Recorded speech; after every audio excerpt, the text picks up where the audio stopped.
Weird game. I don't know that I was expecting that. I thought the Steelers were going to play the Bengals close because they always do. This is an AFC North game. I know the players said all week, hey, just because they've lost a few and we've won a few doesn't mean anything. It's going to be a knockdown, drag-out. Steelers knocked him down and they never got back up. No, I mean, the pass to George Pickens felt like it took the sails out. Mike Hilton said that. And in theory, you don't believe that, right? It's early play in the game. And they did respond with the next drive. And Jake Browning took him down the field. And then all of a sudden, Jake Browning throws the interception in the end zone when he's looking to throw the ball away. And so, yeah, to your point, it was really weird because of that. And then, you know, at 21-0, all right, you got a chance to get back into it. And the 4th and inches call to throw a pass as opposed to run it. I wrote a column after the game that basically, and I can tell you when I'm wrong. I don't think I'm wrong on this one. You know, the physicality of the AFC North has just bothered them this year, especially. 0-5 against the North. The North teams are averaging 163 yards per game rushing. You're averaging 72 yards per game rushing. And I lump Tennessee into that mix because Tennessee plays a North style, right? Derrick Henry, physicality, run the ball. They're 0-6 in those games if you include Tennessee. They're 8-1 otherwise. You tell me what works and what doesn't work.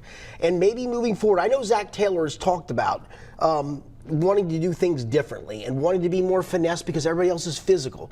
Well, maybe, you know what, maybe you need to be physical. I get you want to be finesse with Joe Burrow, but maybe you need to be more physical in the trenches. Maybe you need to figure out a way to go under center and run it more because this year magnified that the way you're doing it right now isn't working in outs.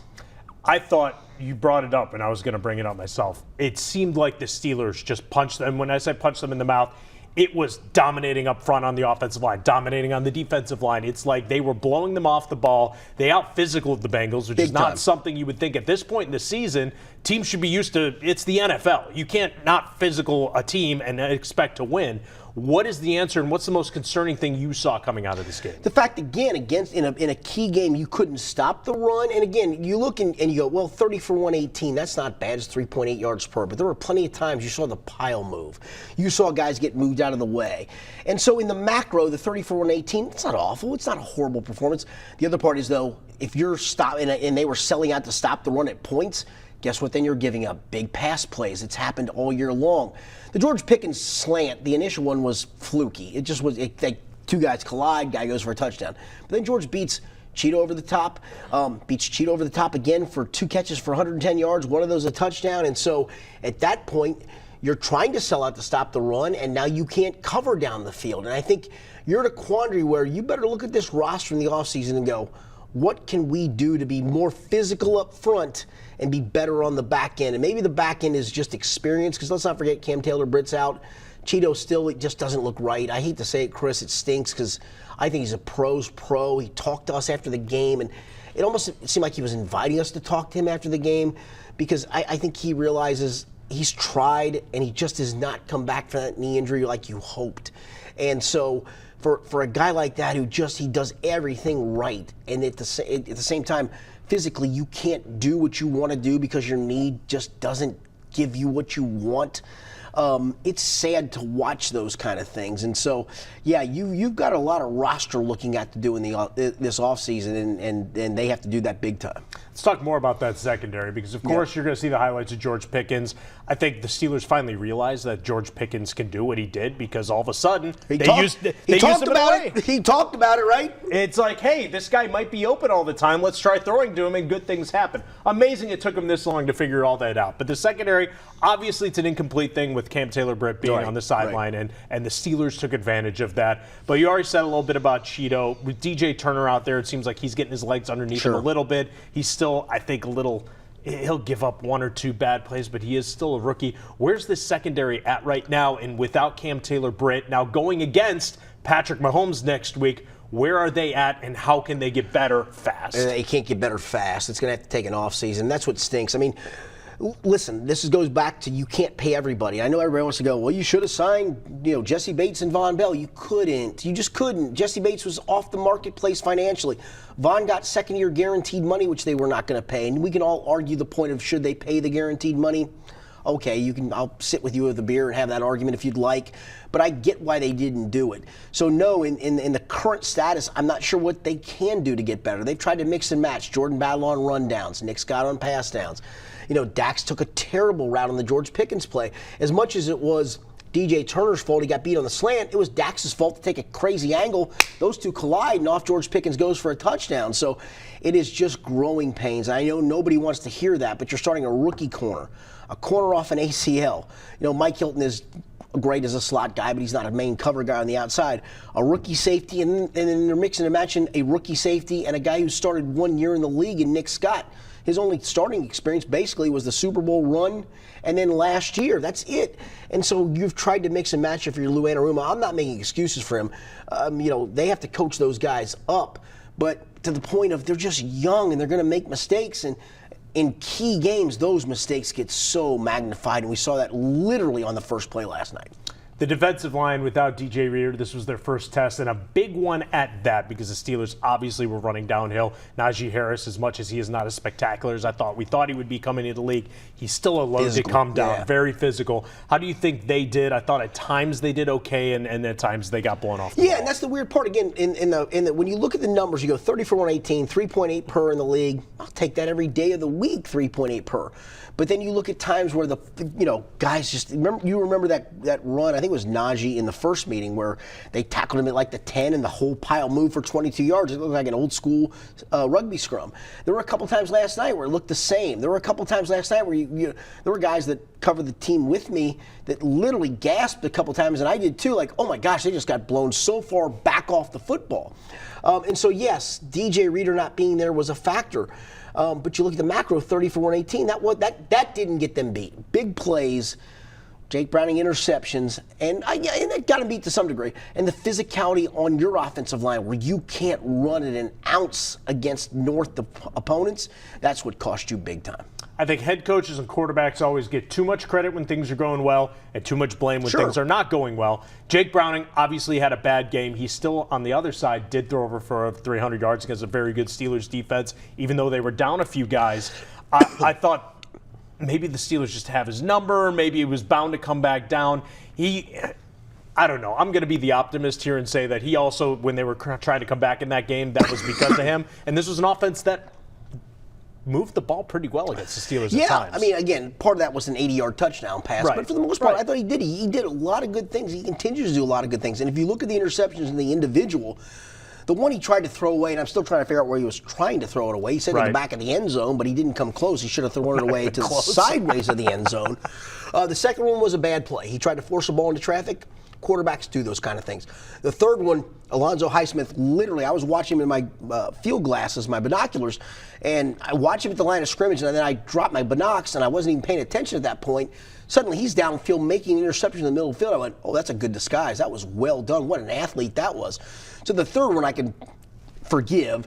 The second one was terrible. The first one was just weird because he should have thrown it away. At the end of the day, you look up 28 for 42 for 335. If you took the picks away, it's a pretty good day's performance. And some of it, again, you're also trying to rally from 21-0 down and all those things. I still think the kids played way above board. I know you can look at last night, it was not about him. He was a factor in it, right? He cost them 3 points at least on the pick in the end zone. He cost them 7 points on the pick that the Tyler Boyd pick that they ended up running the jet sweep in for a touchdown. So he cost them 10 points. But at the end of the day, I'll take 10 points off one, give 10 points to the other, and it's still 24-21 Steelers. I mean, even Tom Brady threw interceptions sometimes and had bad games, but the rest of his team was able to rally and overcome it. Yes, you're allowed to do that, by the way. To be fair, I don't know that the Bengals are in that position. They have to get pretty good quarterback play in order to beat teams. No Jamar Chase in this, and it just seemed like the offense outside of T. Higgins, a couple catches, they just didn't. They lacked something. It's like you said, the George Pickens touchdown took the wind out of the defensive sails. I'm not sure there was any wind in the offensive sails. Yeah, and Andrei Iosivas, I thought had good moments. He almost made one of the great catches of all time, the one on the sideline where it was. I still to this moment, if you had to do as a Pruder film to make sure that right hand was down before the other foot was down, it was a great effort on his part. He did have a drop, which can't have those kind of things, but I thought he played well. They just couldn't run it. And I think that's kind of, again, goes back to the physicality against AFC North teams. If you don't win in the trenches, you don't win. And I know they're trying to be a finesse team. You can't be a finesse team with Jake Browning. You can maybe be that with Joe Burrow. You can't be that with Jake Browning. You just can't. And so maybe looking in the mirror in this offseason, you go, what can we do to be better, to get thicker, tougher, better in the trenches on both sides of the football. This is an offensive line. We've talked about it a lot. They've invested a lot on this offensive line. To They've pass gone out. block, but to pass block, in my opinion. So can they, is the question is, can they turn that and get with the guys that they've invested, be able to be a little more physical up front and be able to establish that dominance? Yeah, I asked Brian Callahan that 3 weeks ago, whatever it was, maybe after the last Pittsburgh game where they didn't run. Can these guys run block? Because you invested in theory, and rightfully so, to protect Joe Burrow, and to protect Joe Burrow is to catch as opposed to fire out. I think Alex Kappa is a good run blocker on paper. I think Cordell Volson is a glass eater on paper, right? He's a Ted Karras. Jonah, Orlando Brown, but if all you're doing is trying to catch as opposed to push, you don't get used to that when it comes time to say, hey, we got to push as opposed to catch. And this is not a Frank Pollock issue. I get what they're doing. It's protect Joe Burrow at all costs. And so you invested in guys that could catch, hold. He takes his time. He gets it out. But now maybe it's, all right, we got to invest in guys who can do both. I don't know if that's feasible because we've seen an offensive line play across this league is just not very good, and you have to pick your poison. So to your point, your question's a great one because I don't know if they even know the answer to that, right? They invested in good guys, and they invested in draft picks, and they invested in bigger bodies, and they invested in guys to protect Joe Burrow. Can those guys run block? The proof in the pudding is not very well.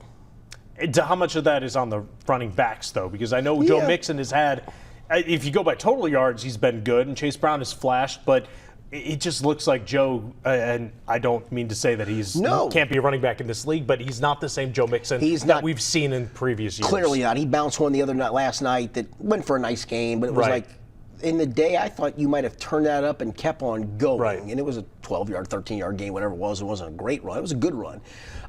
Chase Brown has shown them some things, too, but apparently not enough, or, again, in this game plan, just the way it worked out. Once you look up, you're down 21-0, and so whatever you were going to do in the running game goes to the wayside. I think that's a fine point, too, and maybe that comes to where either you invest in free agency, maybe you still believe in Joe Mixon and bring him back. He is under contract. You can get out from under it, but he's still under contract. Or you go, all right, Chase Brown is our guy. Let's go get another guy in the draft, and let's go with young guys, young legs, fresh legs. This offseason is going to be so interesting, and I don't even want to jump to that point because they still are mathematically alive, very much so, in the playoff race. And they got a lot of help today based on all the teams that lost. They're very much alive. Basically went out the next two games. I know that's going to be tough to do, but you win the next two. More often than not, you're in. You still control your own destiny despite what happened on Saturday. But, of course, you got to beat the Kansas City Chiefs. And I know they've had their number in the past. You're going to Arrowhead New Year's Eve. Kansas City hasn't looked great. I know they're playing on Monday, so it's going to be a short week for them. What are the odds? Tell me something good. Well, if you remember last week I said they were going to win out. Well, I'm 0 for 1 in that category. This has been a weird league, right? It's been a weird year. Going to Jacksonville, you would have, if you'd have literally had to go bet your house on a win or a loss, you go, oh, loss.